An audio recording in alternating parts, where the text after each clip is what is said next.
उपराष्ट्रपति चुनाव में वोटिंग से पहले ही बीजेपी के पैर उखड़ते हुए दिखाई दे रहे हैं और इंडिया गठबंधन बढ़त बना रहा है। कैसे अचानक से ये सब कुछ हुआ है, समझेंगे इससे। भरत जी, आखिर अचानक से कैसे इंडिया गठबंधन बढ़त बनाने लगा है? जी महिमा जी, देखिए 6 से 7 कारण हैं जिनको मैं समझाऊंगा तो दर्शकों को समझ में आ जाएगा। मोटा मोटा ये है कि एनडीए के पास अभी तक क्लियर कट दिखाई दे रहा था कि हाँ लगभग एनडीए आगे दिखाई दे रही है, इंडिया पीछे दिखाई दे रहा है। लेकिन इंडिया ने जब से साउथ के उम्मीदवार को, साउथ के बी सुदर्शन रेड्डी को अपना उम्मीदवार बनाया है, तब से बहुत तेज़ी से गेम बदल गया है और भारतीय जनता पार्टी अचानक जो आगे दिखाई दे रही थी वो जूझती हुई दिखलाई दे रही है। मैं आपको शुरू से बताता हूं, आप दर्शकों को समझ में आएगा। शुरू से बताता हूं और फिर इसका गुणा गणित भी बताऊंगा कि कितने किसके पक्ष में अभी हैं और क्या क्या इस बीच हुआ है। देखिए, पहला 6-7 कारण मैं आपको गिनाऊंगा। पहला कारण जो है वो मैं आपको बताता हूं। पहला कारण ये है कि आंध्र प्रदेश से बी सुदर्शन रेड्डी को इंडिया ने अपना उम्मीदवार बनाया है। आंध्र प्रदेश यानी साउथ, आंध्र प्रदेश और तेलंगाना, साउथ में 2 ऐसे राज्य हैं जो तेलुगु भाषा जहां पर चलती है। एनडीए की तरफ से जो उम्मीदवार हैं वो तमिलनाडु से हैं, उनका नाम सीपी राधाकृष्णन है। तो पहली ही नज़र में यहाँ पर मामला तमिल और तेलुगु के बीच की फाइट का होते हुए दिखाई देता है। अब आंध्र प्रदेश के भीतर इंडिया का कुछ है नहीं। इंडिया का मीन्स कि कांग्रेस का कोई ना तो सांसद है ना तो कोई विधायक है, भारतीय जनता पार्टी का भी वहाँ कुछ नहीं है। वहाँ पर जगन मोहन रेड्डी की पार्टी वाईएसआरसीपी और नायडू की पार्टी टीडीपी, इन्हीं 2 पार्टियों के बीच फाइट होती है। कट्टर दुश्मनी दोस्ती जो भी कह लीजिए, सब कुछ इन्हीं 2 पार्टियों के बीच में है। तो जब भाजपा का वहाँ लेना देना कुछ ज़्यादा नहीं है, कांग्रेस का भी वहाँ पर कुछ लेना देना नहीं है, लेकिन कांग्रेस ने यहाँ पर इस राज्य से, आंध्र प्रदेश से प्रत्याशी उतारकर मास्टर स्ट्रोक चला है। क्योंकि ये दोनों धुर विरोधी हैं। टीडीपी और वाईएसआरसीपी, जगन मोहन और नायडू दोनों ही इंडिया के विरोधी माने जाते हैं कि भाई इंडिया खेमे में नहीं, ये दोनों एनडीए के साथ हैं। लेकिन अब जब राज्य में दोनों एक दूसरे के धुर विरोधी हैं लेकिन एनडीए के मोदी जी से थोड़ी सहानुभूति ये लोग रखते हैं, तो अब राज्य में जब एक दूसरे के विरोधी हैं तो एक साथ वोट कैसे डालेंगे? जब वोट डालने इनके सांसद जाएंगे, क्योंकि सिर्फ ऐसा तो है नहीं कि सिर्फ और सिर्फ टीडीपी में नायडू साहब और जगन मोहन साहब जो है एक चेयर पर बैठेंगे और सारा कुछ हो जाएगा। मसला उनके सांसदों का भी है। तो जब सांसदों के बीच में इतनी खटास है तो फिर एक जगह वोट डालने कैसे जाएंगे? मतलब इनके बीच का जो विरोधाभास है वो यहाँ पर एक खाई बनता हुआ दिखलाई दे रहा है और वो इंडिया के लिए फ़ायदे का काम कर रहा है कि जहाँ टीडीपी जाएगी या जहाँ पर नायडू जाएंगे वहाँ पर हम नहीं जाएंगे, या नायडू अगर इधर वोट कर रहे हैं तो हम नायडू के विरोध में वोट करेंगे, क्योंकि दोनों का स्नेह एनडीए के लिए तो दिखलाई देता है लेकिन दोनों की आपस में बिल्कुल भी नहीं बनती है। दोनों एक दूसरे की गला काट प्रतियोगिता दोनों की वहाँ पर है। दूसरा कारण आप बताएंगे। दूसरा कारण ये है कि जो इंडिया के प्रत्याशी का नाम है बी सुदर्शन रेड्डी, ठीक है, तो केवल तेलुगु बोलने वाले जो आंध्र प्रदेश और तेलंगाना जो 2 राज्य हैं मैंने आपको बताया, यहाँ पर जो रेड्डी नाम वाले, रेड्डी सरनेम वाले सांसद हैं, वो चाहे वाईएसआरसीपी की हों, चाहे टीडीपी की हों, और चाहे तेलंगाना में आप आ जाइए तो बीआरएस जो पहले टीआरएस हुआ करती थी उसके हों, इन लोगों को रेड्डी सरनेम वाले जो सांसद हैं तकरीबन 11 सांसद हैं। तो दूसरा कारण ये है कि अगर रेड्डी बंधुओं का प्रेम जागता है अपने उपराष्ट्रपति के लिए, क्योंकि इंडिया की तरफ से जो प्रत्याशी हैं वो हैं सुदर्शन रेड्डी, तो अगर जितने रेड्डी सांसद हैं, अगर ये दोनों दल आपस में लड़ भिड़कर ना भी आए तो भी अगर जातिवाद ही जागता है कि भाई हमारी जाति का आदमी जो है उपराष्ट्रपति चुनाव में गया है, हमारे अपने भाई को जिताया जाए, उपराष्ट्रपति बनेगा तो हम लोगों का कुछ फायदा होगा, अगर रेड्डी बंधुओं का ही प्रेम जागता है तो तेलुगु जो बोलने वाले 2 राज्य हैं, तेलंगाना और आंध्रा, इन सिर्फ 2 राज्यों में 3 पार्टियों के भीतर 11 सांसद हैं रेड्डी सरनेम वाले, जो कि बी सुदर्शन रेड्डी की तरफ जा सकते हैं। महिमा जी, दूसरा कारण ये है इंडिया की बढ़त का, क्योंकि इंडिया ने ऐसा प्रत्याशी दे दिया है कि भारतीय जनता पार्टी को समझ में नहीं आ रहा है कि अपनों को मनाए कैसे, रोके कैसे, बचा कर कैसे रखें, समझा कर कैसे रखें। एक तो पहला मसला ये हुआ राज्य वाला, पहला मसला ये हुआ दो पार्टियों की आपसी लड़ाई वाला।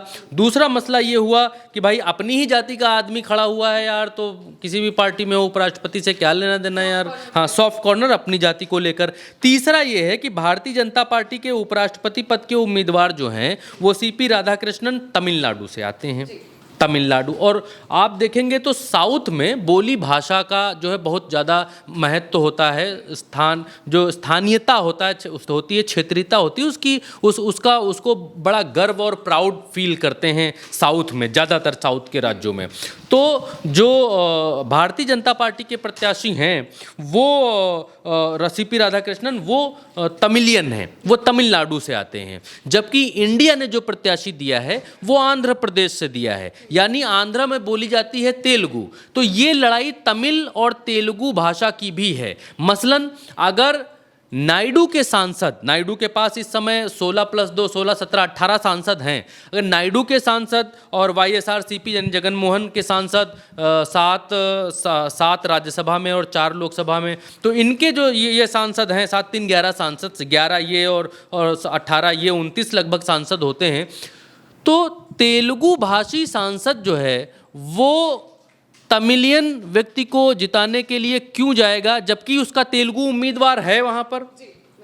इंडिया गठबंधन ने तेलुगु उम्मीदवार दिया है। तो जब टीडीपी के सामने, नायडू के सामने अपनी ही राज्य का उम्मीदवार है, अपनी ही बोली भाषा का उम्मीदवार है, जो तेलुगु बोलता भी है, जो तेलुगु भाषी भी है, जो आंध्र में पैदा भी हुआ है, तो फिर इतना सारा अपनी स्थानीयता को छोड़कर, सब कुछ छोड़कर वो तमिलियन व्यक्ति को जिताने के लिए क्यों जाएंगे उनके सांसद? ये भी एक बड़ा सवाल है इस नाम पर भी। यहाँ तो आप देखेंगे महिमा जी, कोई कहता मैं तो बनिया हूँ जी, तो बनिया के नाम पर अमित शाह वोट मांगते हैं।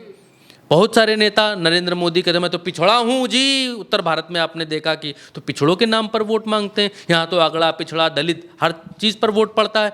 तो साउथ में इस चीज़ का बहुत ज़्यादा फर्क पड़ रहा है। साउथ में आप देखेंगी तो जब अलग अलग राज्यों के अपने अपने सुपरस्टार्स हैं, अलग अलग राज्यों के, मलयालम का अपना सुपरस्टार है, मलयालम की अपनी अलग एक लेगेसी चलती है, तमिलियंस की अपनी एक लेगेसी चलती है, उनका अपना एक सुपरस्टार, तेलुगु में अपनी लेगेसी चलती है, उनका अपना सुपरस्टार। तो साउथ के भीतर बोली भाषा का, इन सब बातों का बहुत महत्व है। तो तीसरा कारण ये है कि जो तेलुगु सांसद हैं, तेलुगु 29 सांसद जो हमने बताया वाईएसआरसीपी की और नायडू के और बीआरएस के मिला के, ये सब 29-30 सांसद के आसपास में पहुंचते हैं। तो अगर ये अपने तेलुगु भाषा के व्यक्ति को छोड़कर, तेलंगाना के व्यक्ति को, आंध्र के व्यक्ति को छोड़कर तमिल के व्यक्ति को चुनने के लिए जाते हैं, तो बड़ा उनके सामने भी एक दुविधा खड़ी होती है कि यार जब अपने यहाँ हैं तो अपने यहाँ ही डाल दो यार। जी बिल्कुल, जनता भी सवाल पूछ सकती है। हाँ, नहीं, जनता तो खैर पूछेगी, लेकिन एक क्षेत्रीयता का भाव मन में आता है। चौथा कारण ये है कि कांग्रेस के जो खड़गे साहब हैं, जो इनके राष्ट्रीय अध्यक्ष हैं, तो चौथा कारण ये है कि खड़गे साहब न तमिल में हैं न तेलुगु में हैं। वो जो आते हैं कन्नड़ भाषा बोली जाती है उनके यहाँ, कर्नाटक में।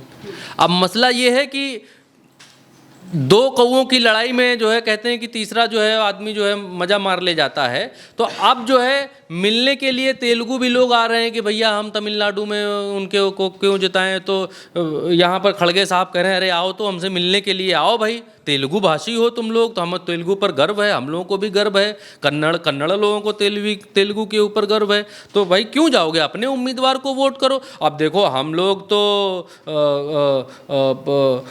पॉलिटिशियन व्यक्ति दिए नहीं, हम लोग तो पॉलिटिशियन व्यक्ति दिए नहीं। वो जो बात कर रहे हैं ऐसे ही हम लोग तो पॉलिटिशियन व्यक्ति दिए नहीं, हम तो आपके बीच का आदमी दिए। ना तो वो पॉलिटिशियन होते, ना तो वो कभी किसी पार्टी के कार्यकर्ता होते, वो तो एक सामान्य व्यक्ति जज साहब होते, उनको हम बना देते तो आप लोगों को वोट देने में आसानी हो, इसलिए अन्ना हम बना दिए उनको। ना तो वो कांग्रेसी होते, ना तो वो समाजवादी पार्टी से होते, ना आम आदमी पार्टी से होते, वो तो जज साहब होते, उनको हम बना देते।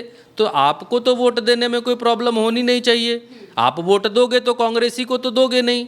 जो रेड्डी साहब हैं, रेड्डी साहब तो पूर्व जज होते, अंतरात्मा की आवाज़ आप सुनते, वोट करते। तो लोगों के लिए ये आसान हो रहा है कि जो रेड्डी साहब हैं इंडिया के उम्मीदवार, यार किसी पार्टी से तो है नहीं, वो आदमी आरएसएस का भी नहीं है, भाजपा का भी नहीं है, कांग्रेसी भी नहीं है, सपाई भी नहीं है, ममता जी की पार्टी से भी नहीं, बहन जी की पार्टी से भी नहीं, किसी पार्टी से नहीं, तो जज साहब हैं तो इनको देने में यार ऐसा तो कोई है नहीं, बन जाएंगे अब्दुल कलाम जी की तरह कुछ अच्छा करेंगे, राष्ट्रपति थे, उपराष्ट्रपति बनेंगे। तो एक भाव ये भी आता है कि यार किसी पार्टी का तो आदमी है नहीं, पढ़े लिखे आदमी है, जज साहब आदमी का अच्छा ही करेंगे।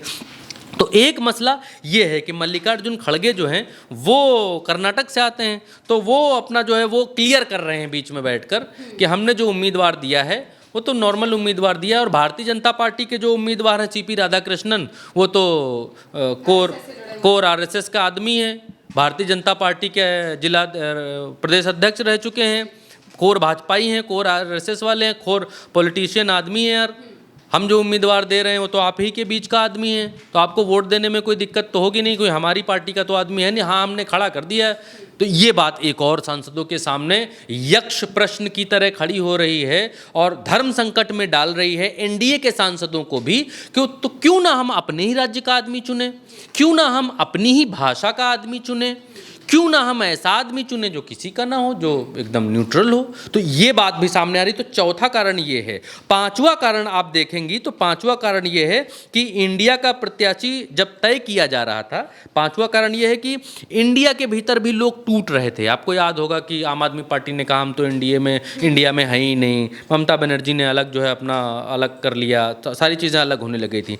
लेकिन इंडिया की तरफ से जब बी सुदर्शन रेड्डी जी को चुना गया, पांचवा कारण मैं आपको बता रहा हूँ, जब चुना गया इनको तो राहुल गांधी वहाँ मौजूद नहीं थे। राहुल गांधी बिहार में आप वो कर रहे हैं, वोट अधिकार यात्रा कर रहे हैं। तो जब वो वोट अधिकार यात्रा कर रहे थे तो ममता बनर्जी ने इनका नाम सुझाया। ममता बनर्जी ने यह बात कही कि भाई ऐसा आदमी खड़ा किया जाए जो किसी फील्ड से ना हो, जो पॉलिटिक्स की फील्ड से ना हो, तो ऐसा आदमी खड़ा किया जाए, तो इससे एनडीए के सांसदों को भी अपना मन बनाने में आसानी होगी कि ना तो हमारा है ना वो किसी का है, वो उनकी मेरिट पर वोट कर सकते हैं, वो अपने मन से वोट कर सकते हैं। ऐसा कोई बंदेजी में नहीं रहेंगे कि भाई कांग्रेस के आदमी के नाम पर आपको ठप्पा लगाना है। तो एक ये विचारधारा टूटेगी तो ज़्यादा वोट मिल सकते हैं। ममता बनर्जी के इस सुझाव पर काम किया गया कि भाई ममता दीदी ने आपने जो कहा वाह वाह बहुत बढ़िया कहा, ममता बनर्जी की बात पर आगे, तो इंडिया भी इसमें मजबूत हुआ।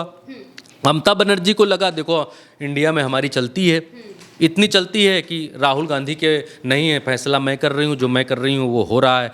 तो इंडिया एक तरीके से मजबूत हुआ। प्लस राहुल गांधी ने यहाँ पर जो बीच में ये वोट चोर गद्दी छोड़ फलाना ये सब बीच में वोट चोरी वाला मसला किया, इससे पूरा जो इंडिया गठबंधन है वो फिर से चुंबक की तरह एक जगह चिपक कर आ गया, जो टूट रहा था, जो लोकसभा चुनाव के बाद बिखरना शुरू हो गया था, दिल्ली के चुनाव के बाद बिखरना शुरू हो गया था। तो पांचवा कारण ये है कि इंडिया खुद में मजबूत हुआ और बाहरी एनडीए जो एनडीए गठबंधन है उसके सांसदों को अपने साथ खींचने वाला कैंडिडेट लेकर आया, जो यहां पर भारतीय जनता पार्टी के पैर उखाड़ने के लिए काफ़ी है, भारतीय जनता पार्टी को सोचने पर मजबूर कर रहा है। इससे पहले का एक उदाहरण मैं आपको बताऊं, 2004 में, उस समय हाई स्कूल में हुआ करता था मैं, तो उस समय मुलायम सिंह यादव ने काफ़ी तारीफ़ किया करते थे अब्दुल कलाम, अखिलेश यादव की भी, कि अखिलेश यादव बहुत दूरदर्शी व्यक्ति हैं, फलाना हैं। उस समय मुलायम सिंह यादव ने, जैसे ममता बनर्जी ने अभी सुझाव रखा है कि भाई किसी नॉन पॉलिटिकल बैकग्राउंड व्यक्ति को लेकर आइए उपराष्ट्रपति के लिए, वैसे मुलायम सिंह यादव ने कहा था कि राष्ट्रपति के लिए किसी नॉन पॉलिटिकल बैकग्राउंड व्यक्ति को लेकर आइए, जिससे ज़्यादा अच्छा रहेगा। तब एपीजे अब्दुल कलाम इस देश के राष्ट्रपति बने थे। अब छठा कारण जो है, छठा कारण ये है कि बिल्कुल जो हारी हुई बाजी इंडिया की है वो इंडिया ने कांटे की टक्कर में है, वो पलट दी है, वो तब्दील कर दी है। हम ये तो नहीं कह सकते महिमा जी, क्योंकि उल्टा चश्मा यूसी पर हम जो बताते हैं बेहद जिम्मेदारी के साथ बताते हैं, ये तो नहीं कह सकते कि भाई इंडिया ने बाजी मार ली और जीत गया और ये सब हो गया। लेकिन जो इंडिया अभी तक गेम में नहीं था, जिस इंडिया को राजनाथ सिंह समझा रहे थे, गुजरात लॉबी ने कहा था कि राजनाथ भाई आप समझाओ राहुल गांधी को, हम लोग तो हाँ, हम लोग तो इतने दिन से जहरे उगल रहे हैं, उनकी सांसदी छीनने का कभी करते हैं, कभी कुछ करते हैं, कभी जो है सोनिया गांधी कुछ बोल देते हैं, कभी कुछ बोल देते हैं, कभी उनकी बहन को लेके बोल देते हैं। तो राजनाथ जी, आपकी छवि अच्छी है, आपका बढ़िया बनता है, सबसे आप समझाओ कि ना उतारे उम्मीदवार, चल जाए हमारा काम, ऐसे ही काहे हार तो ये लोग ऐसे भी जाएंगे, काहे के लिए करें अभी चुनाव उनाव। तो राजनाथ सिंह जी ने बहुत समझाने की कोशिश की, लेकिन इंडिया की तरफ से जब मंथन हुआ तो ममता दीदी ने बोला कि हम करेंगे, लेकिन नॉन पॉलिटिकल बैकग्राउंड व्यक्ति को करेंगे। पॉलिटिकल बैकग्राउंड व्यक्ति को करोगे तो भाई अब हम लोगों को भी वोट देने में दिक्कत होगी, जो आपसे मुंह फुलाए बैठा है उसको भी वोट देने में दिक्कत होगी। नॉन पॉलिटिकल बैकग्राउंड का आदमी करोगे तो एनडीए के लोग भी अपनी मर्जी से फैसला कर सकते हैं। तो मसला ये हुआ कि अब तक जो लड़ाई में नहीं थी इंडिया, वो अब कांटे की टक्कर में उतर कर आ गई है। कांटे की टक्कर कैसे है वो भी मैं आपको बता दे रहा हूं। आज की तारीख में एनडीए के पास में 422 सांसदों का समर्थन है, क्लियर कट विजय, कोई दो राय नहीं है। उपराष्ट्रपति चुनाव एनडीए जीत गया ऊपर से देखने में। लेकिन इंडिया के पास में कितना है आज की तारीख में? 360। चाहिए कितना? 393 के आसपास का चाहिए, 393 के आसपास।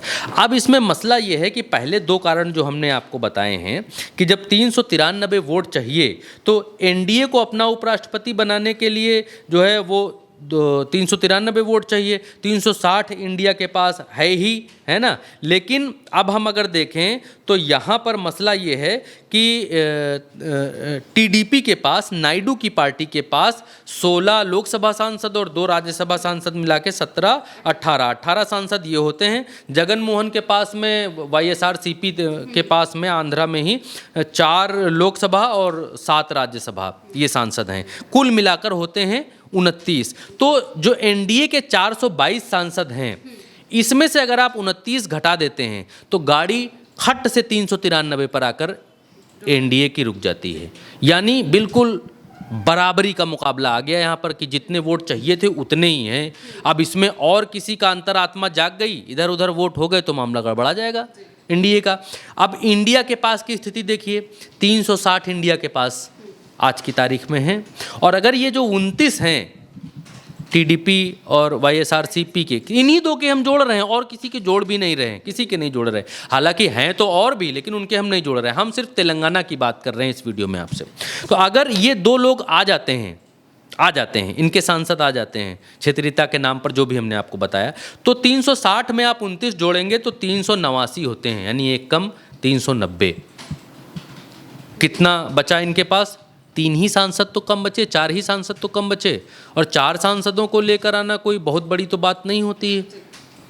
तो यहाँ पर मामला फंस गया है। और अगर ये मामला और भी नीचे हो महिमा जी, और भी नीचे हो और इंडिया भारतीय जनता पार्टी को बिल्कुल नेक टू नेक टक्कर देते हुए भी अगर हार जाती है, तो भी ये इंडिया के लिए बहुत बड़े सम्मान की बात होगी और भारतीय जनता पार्टी के लिए बहुत बड़े अपमान की बात होगी कि बिल्कुल नेक टू नेक, जो आदमी खेल में ही नहीं था, जो आदमी, जिस आदमी से आप उस लेवल की बार्गेनिंग कर रहे थे कि आप अपना मत उतारो, क्या उतार के करोगे, हार जाओगे, हमारे पास तो है ही है, सपोर्ट कर दो, निर्विरोध हो जाएगा, वो आदमी आपसे बराबरी पर आकर लड़ रहा है, आपको बराबरी पर टक्कर दे रहा है।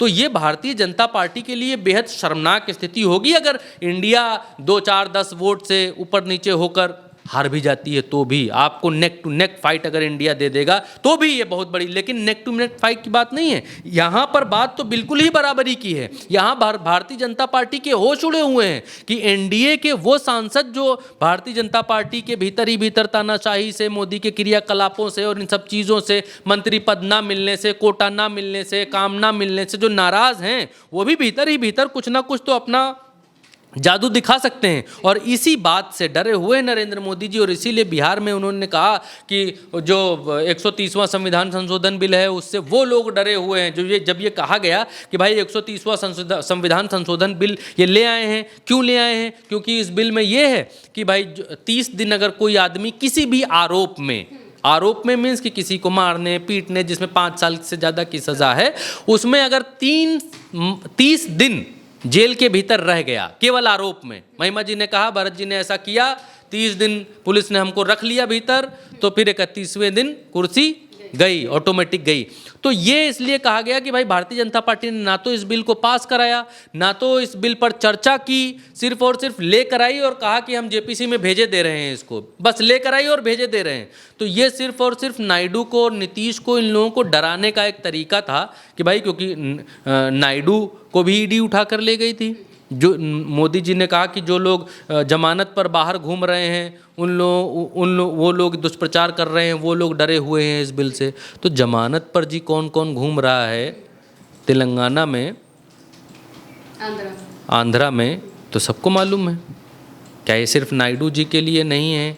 क्या ये सिर्फ किसी और के लिए नहीं है? कहाँ पर बात कही जा रही है? तो ये कहा जा रहा था कि ये नायडू को डराने के लिए बिल लेकर आए कि भाई 30 दिन जेल में रह जाएंगे तो मुख्यमंत्री पद चला जाएगा, सरक जाएगा, तो ध्यान में रहना, होश में रहना। लोग ये कह रहे थे कि इसीलिए बिल ये लेकर रख के आए हैं। और अब मोदी जी कह रहे हैं कि जो लोग जमानत पर घूम रहे हैं उनको इससे डर लग रहा है। नाम नहीं लिया उन्होंने किसी का नाम नहीं लिया। इवन राहुल गांधी को वो टारगेट करना चाहते थे या नायडू को टारगेट करना चाहते थे।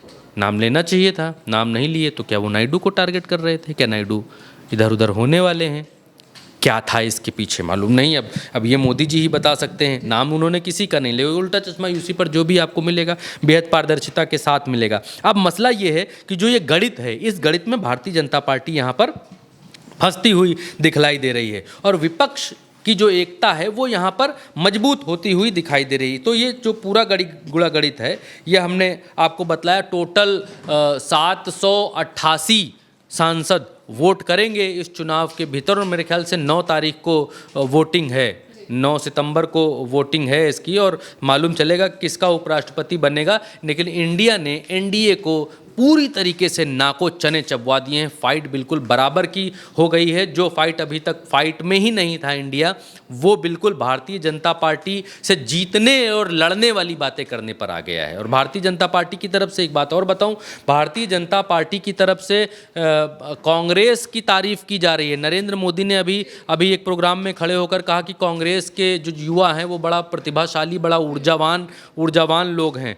दूसरी बात ये कि कांग्रेस के सांसदों को फ़ोन किया जा रहा है कि भाई आप जो है वोट हमको दे दीजिए। अब जो भी कहा जा रहा हो, संजय राउत ने यहाँ तक दावा किया कि ये लोग हारने की कगार पर आ गए हैं और इसलिए विपक्ष के नेताओं को फ़ोन करके जो है उनका समर्थन मांग रहे हैं। और जब समर्थन कोई मांगता है तो आपको समझ में आ जाना चाहिए कि भीतर कहीं ना कहीं डर है। क्योंकि भारतीय जनता पार्टी की पिछले 11 सालों का क्रियाकलाप हमने देखा है कि जहाँ पर भारतीय जनता पार्टी कॉन्फिडेंस होती है, चाहे वो फ्लोर के ऊपर हो, जब वो कॉन्फिडेंस में रहती है कि हाँ हमारे पास वोट हैं, तब वो सीधे मुंह बात नहीं करती, किसी से बिल लाती है, पास कराती है, अपना चले जाती है। जब उसको लगता है कि मामला अटक जाएगा, क्योंकि भारतीय जनता पार्टी सरकार में है, कोई मामला अगर फंस गया, अटक गया, तो फिर किरकिरी होगी सरकार की कि भाई क्या ताकत है आपकी, क्या रह गया आपका, क्या मान रह गया। तो भारतीय जनता पार्टी बेहद डरी हुई है क्योंकि उसके पास खोने को है। उसने अभी एक उपराष्ट्रपति अपना खोया है, बीच कार्यकाल में ही इस्तीफा देकर धनखड़ गए हैं। और अगर धनखड़ के जाते ही इंडिया का उपराष्ट्रपति बन जाता है तो आप सोचिए कितना शर्मनाक होगा कि अपना एक खिलाड़ी हमने जबरन कहा तुम रिटायर हट जाओ, तुम्हारी जगह सचिन तेंदुलकर लेके आ रहे हैं, वो बैठे हैं, वो खेलेंगे, तुम मार नहीं पा रहे हो ज़्यादा अच्छे से। और सचिन तेंदुलकर की जगह एक खिलाड़ी आउट हुआ, पूरी टीमें आउट होकर चली जाए एक के बाद 6 गेंद और, तो फिर क्या हाल होगा। तो वही हाल है भारतीय जनता पार्टी का इस समय कि अपना तो खिलाड़ी रिटायर हट हो गया है, उसने स्वास्थ्य का हवाला दे दिया, लेकिन किसके कहने पर दिया वो तो आपको मालूम है। और धनखड़ के जाते ही इंडिया ने कब्जा कर लिया धनखड़ की गद्दी पर, तब तो बेहद शर्मनाक स्थिति हो जाएगी। बिल्कुल, यानी कि ये अलग अलग कारण हैं जिन वजहों से एनडीए की मुसीबत इंडिया ने अब बढ़ा दी है। यानी कि उपराष्ट्रपति का चुनाव जो है अब वो और दिलचस्प होता चला जा रहा है। चुनाव में आगे क्या होगा ये तो आने वाले वक्त में ही जानेंगे। फिलहाल के लिए मेरे साथ इतना ही। आप देखते रहिए उल्टा चश्मा यूसी।